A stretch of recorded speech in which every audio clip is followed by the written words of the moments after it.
Assalamualaikum warahmatullahi wabarakatuh. Perkenalkan, nama saya Rita Nindasari dengan NIM J1 C0212772.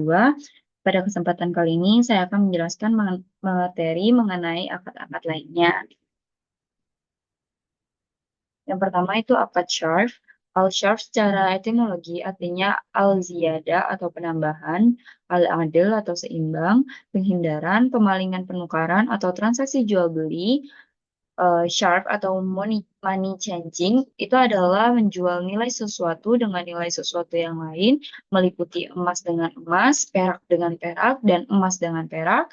Dalam kamus istilah fikih, itu disebutkan bahwa bai sarf adalah menjual mata uang dengan mata uang atau seperti emas dengan emas.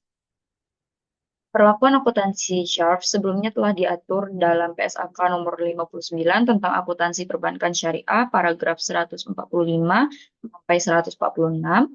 Sejak 1 Januari 2016, Dewan Standar Akuntansi Syariah atau DSAS itu telah menetapkan secara efektif pernyataan EDP PSAK nomor 101 mengenai pencabutan atas PSAK nomor 59. Namun sampai saat ini belum ada SAK khusus yang mengatur mengenai akad syarf. Kemudian praktek syarf dalam perbankan syariah. Valuta asing ialah mata uang luar negeri seperti dolar Amerika, pound sterling Inggris, ringgit Malaysia, dan juga sebagainya. Apabila antara berbagai negara terjadi perdagangan internasional, maka tiap negara membutuhkan valuta asing untuk alat pembayaran luar negeri, yang dalam dunia perdagangan disebut dengan devisa. Perbankan syariah sebagai lembaga keuangan yang memfasilitasi perdagangan internasional tidak dapat menghindari diri dari keterlibatannya dengan pasar valuta asing. Perbankan syariah harus menyusun pedoman kerja operasional agar dapat mempunyai akses yang luas ke pasar valuta asing tanpa harus terlibat kepada mekanisme perdagangan yang bertentangan dengan prinsip-prinsip syariah. Kemudian selanjutnya ada akad wadiah. Wadiah ini berasal dari wada'ashi syai'ah, yang artinya itu meninggalkan atau menitipkan sesuatu pada orang lain yang sanggup menjaga sebagai titipan murni dari satu pihak ke pihak lain, baik itu individu maupun badan hukum, yang harus dijaga dan dikembalikan kapan saja si penitip menghendakinya. Kemudian jenis wadiah ini ada dua. Yang pertama itu wadiah yad amanah. Wadiah yang asli tidak terjadi pengubahan esensi akad, titipan yang berlaku sesuai dengan kaidah asal titipan, yakni menjaga amanah.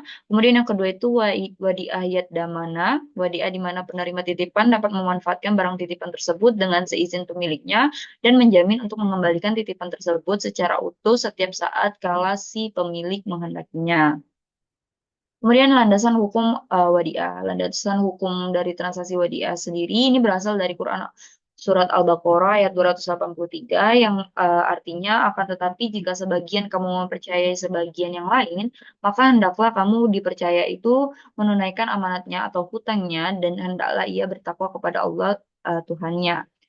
Dan Quran Surat An-Nisa ayat 58 yang artinya sesungguhnya Allah menyuruh kamu menyampaikan amanat kepada yang berhak menerimanya dan menyuruh kamu apabila menetapkan hukum di antara manusia supaya kamu menetapkannya dengan adil.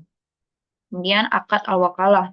Wakalah adalah suatu tindakan menyerahkan atau mewakilkan kuasa dirinya, al-muwakil kepada orang lain atau al-wakil untuk melaksanakan sesuatu atau melaksanakan tindakan-tindakan yang merupakan haknya dari jenis pekerjaan yang bisa digantikan dengan eh, yang bisa digantikan atau anak balu an-niyabah dan dapat dilakukan oleh pemberi kuasa dengan ketentuan pekerjaan tersebut dilaksanakan pada saat pemberi kuasa masih hidup. Jenis-jenis wakalah terbagi atas tiga. Yang pertama, al-wakalah al-khosroh adalah prosesi pendelegasian wewenang untuk menggantikan sebuah posisi pekerjaan yang bersifat spesifik dan spesifikasinya pun telah jelas. Kemudian yang kedua, akad al-wakalah al-amma, prosesi pendelegasian wewenang bersifat hukum tanpa adanya spesifikasi. Dan yang terakhir, al-wakalah al-muqayyadoh dan al-wakalah mutlaqoh. Akad di mana wewenang tindakan si wakil dibatasi dengan syarat-syarat tertentu.